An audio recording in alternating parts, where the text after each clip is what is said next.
Hello बच्चों, तो आज हम लोग देखने वाले हैं साइंस क्लास 4th की चैप्टर 5 के क्वेश्चन आंसर, जिसका नाम है फूड एंड हेल्थ। तो चलिए शुरू करते हैं इस वीडियो को। नंबर 1 आंसर पूछा जा रहा है, व्हाट आर न्यूट्रिएंट्स। न्यूट्रिएंट्स क्या होते हैं? Name the main nutrients of our body. और मेन जो न्यूट्रिएंट्स होते हैं, जो नीड होते हैं हमारे बॉडी के लिए, उनका नाम भी बताना है। तो आंसर देखते हैं। The food that we eat contains useful substances या substance called nutrients।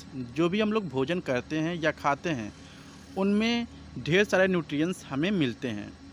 The main nutrients of the food are, जो हमारे बॉडी को नीड है, सबसे मेन जो न्यूट्रिएंट्स होते हैं वो कौन कौन से होते हैं? प्रोटीन हो गया, carbohydrates, fats, vitamin and minerals, water and roughage. ये क्या हैं? ये जितने भी न्यूट्रिएंट हैं, ये हमारे बॉडी के लिए सबसे मेन हम बोल सकते हैं न्यूट्रिएंट हैं। Question number 2, what is the role of proteins in our body. यानी प्रोटीन जो होता है उसका क्या रोल होता है हमारे बॉडी में। तो आंसर देखते हैं। Protein help the body to grow and repair damaged part, specially during sickness और इंजरी। प्रोटीन का सबसे जो मेन काम होता है ना, वो होता है हमारे बॉडी को ग्रो करने के लिए। दूसरी चीज़, हमारे बॉडी के जितने भी पार्ट्स हैं, अगर डैमेज हो गए हैं या हम लोग बीमार हो गए हैं या हमें कहीं चोट लगी है, इसको रिपेयर करने के लिए जो प्रोटीन है सबसे इम्पॉर्टेंट है। They also help in building up muscles and fighting of infections. और जो प्रोटीन होता है ये हमारे मसल्स को भी बनाने में हेल्प करती है और इन्फेक्शन से लड़ने में भी हमारी हेल्प करती है। Question number 3, why are vitamins and minerals important to us. जो विटामिन है और जो मिनरल्स है वो हमारे बॉडी के लिए क्यों इम्पॉर्टेंट है? Vitamin and minerals are essential for. Vitamin and minerals क्यों इम्पॉर्टेंट हैं? ये क्या करता है? ये इन्फेक्शन से लड़ता है। दूसरी चीज़, ये अगर हमें चोट लगी है उसको हीलिंग करने में मदद करता है। तीसरी चीज़, हमारे बोन्स यानी हड्डियों को स्ट्रॉन्ग करता है, जो मिनरल्स होता है, ठीक है। एंड रेगुलेटिंग हार्मोन्स, और हमारे हार्मोन्स को भी ये क्या करता है? रेगुलेट करता है। Question number 4, what is the use of roughage in our body. जो रफेज होता है उसका क्या यूज है हमारे बॉडी में? तो आंसर देखते हैं। Roughage are dietary fibre is an essential part of any health diet. It is also remove undigested material from our body.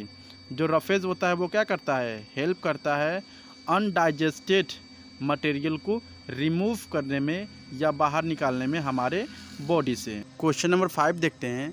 Y is the milk called complete food. यानी milk को यानी दूध को complete food क्यों कहा जाता है? Answer देखते हैं। Milk is called complete food because it has a lot of protein, fats, carbs, all non vitamins. यानी मिल्क को कंप्लीट फूड इसलिए कहा गया है क्योंकि मिल्क में ढेर सारे प्रोटीन्स भी पाए जाते हैं, फैट्स पाए जाते हैं, कार्बोहाइड्रेट्स पाए जाते हैं, ठीक है, और विटामिन्स भी पाए जाते हैं। नेक्स्ट है, what is balance diet. Balance diet क्या होता है? The food that we eat every day is called our diet. जो भी फूड हम लोग प्रतिदिन खाते हैं उसको हम बोलते हैं डाइट। क्वेश्चन नंबर 7 है, what are the different ways of preserving food. यानी कौन कौन से तरीके हैं जिससे हम लोग फूड को या भोजन को बचाकर रख सकते हैं लंबे समय तक। तो आंसर है, when we keep food safe from decay और from going bad, it is called food preservation. अगर हम किसी भी भोजन को, ठीक है, सड़ने से बचाने के लिए या हम बोल सकते हैं ख़राब हो जाने से बचाने के लिए उसको कहीं पर रखते हैं तो उसको बोलते हैं food preservation. This can be done in the number of ways. ये ढेर सारे नंबर्स में किए जा सकते हैं, ढेर सारे तरीके हैं इसके। पहला है बॉयलिंग, कि बॉयल करके हम लोग लंबे समय तक किसी भोजन को रख सकते हैं, या फ्रीजिंग, फ्रिज में रख कर, या ड्राइंग, सुखा कर, ठीक है। इतने हम बोल सकते हैं तरीके हैं जिससे कि हम लोग किसी भी भोजन को आसानी से लंबे समय तक बचाकर रख सकते हैं।